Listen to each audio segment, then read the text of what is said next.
ఇద్దరు పుట్టుకతోనే గుడ్డివాళ్ళు రోడ్డు పక్కన బుచ్చెమెత్తుకొని అడుక్కుంటున్నారు. ఇద్దరు గుడ్డివారు మాట్లాడుకుంటున్నారు.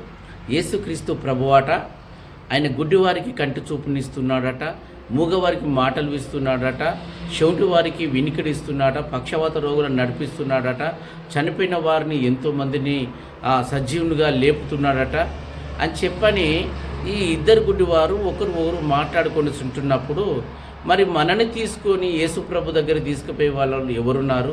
ఇక మన గతి గింతే, మనము రోడ్డు పక్కనే ఇక్కడనే బుచ్చెమెత్తుకునుడే, మనం అడుక్కునుడే, మన బ్రతుకు ఇంతే అయిపోయింది, మనకు సాయం చేసేవారు ఎవరు లేరని వీళ్ళు అనుకుంటున్నారు.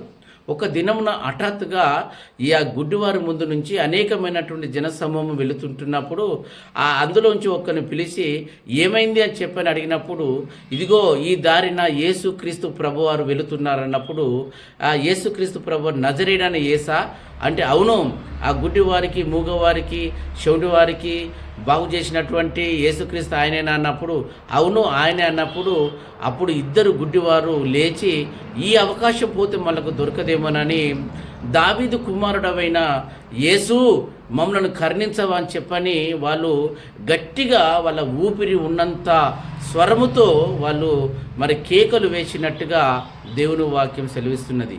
ఆ కేకలు ఎంత కేకలేసినా కానీ కూడా మరి జనాలు పట్టించుకోలే, కానీ యేసుక్రీస్తు మాత్రం పట్టించుకున్నాడు. వెంటనే యేసుక్రీస్తు ప్రభు మరి ఆ గుడ్డివారి దగ్గరికి వచ్చి ఏంటి నన్ను పిలిచినావు అని అంటే, ప్రభువా ఇదిగో నాయన మీ గురించి అనేకమైన విషయాలు విన్నాం, కానీ నిన్ను చూడాలంటే మా కళ్ళు నాయన మేము పుట్టుకతో గుడ్డివారం కదా అని చెప్పని అన్నప్పుడు అప్పుడు విశ్వాసంతో నేను నీకు ఏం చేయగలను అని యేసుక్రీస్తు అడిగాడు.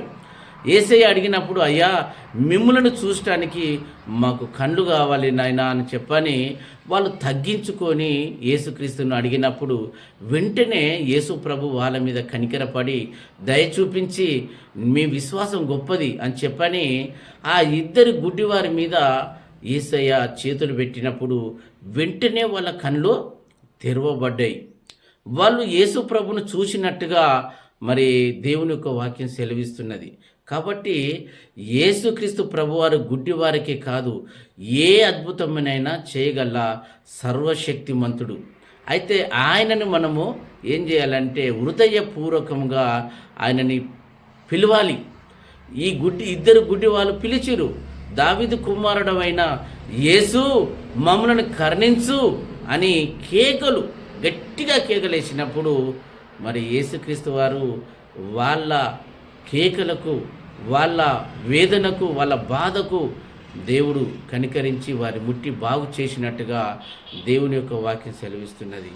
మనకు కూడా ఎన్ని సమస్యలున్నా, ఎన్ని బాధలున్నా, ఏదున్నా కానీ మన మనసులో, మన హృదయములో దేవుని యొక్క సన్నిధిలో మనము మరి దేవునికి మనం మొర పెట్టినప్పుడు, అంటే మొర అంటే ప్రార్థన, మనము ప్రార్థన ఎప్పుడు చేస్తామో ఆ దేవాది దేవుడు మన వైపు ఆయన మళ్ళించి తిరిగి వచ్చి మరి మనకున్న సమస్యలకు, మనకున్న బాధలు తొలగించి మనను ఆశీర్వదించి దీవిస్తాడని దేవుని యొక్క వాక్యం సెలవిస్తున్నది. దేవునికి స్తోత్రములు. ఈ వాక్యం విన్నటువంటి ప్రతి ఒక్కరు దీవించినైనా ఆశీర్వదించమని. అయ్యా ఇద్దరు గుడ్డివారు ఏ విధంగా అయితే కేకలేసిరో ప్రభా వాళ్ళ గుడ్డితనమును తొలగిపోయింది కేకలు వేసినప్పుడు. దేవా మాకు కూడా బాధలు, సమస్యలు ఉండి మేము నాయన కేకలు వేస్తుంటున్నాం. నాయన మా దగ్గర కూడా వచ్చి మాకున్న సమస్యల నుంచి విడిపించమని, సాయం చేయమని యేసయ్య నామములో ప్రార్థన చేసి వేడుకుంటున్నాము తండ్రి.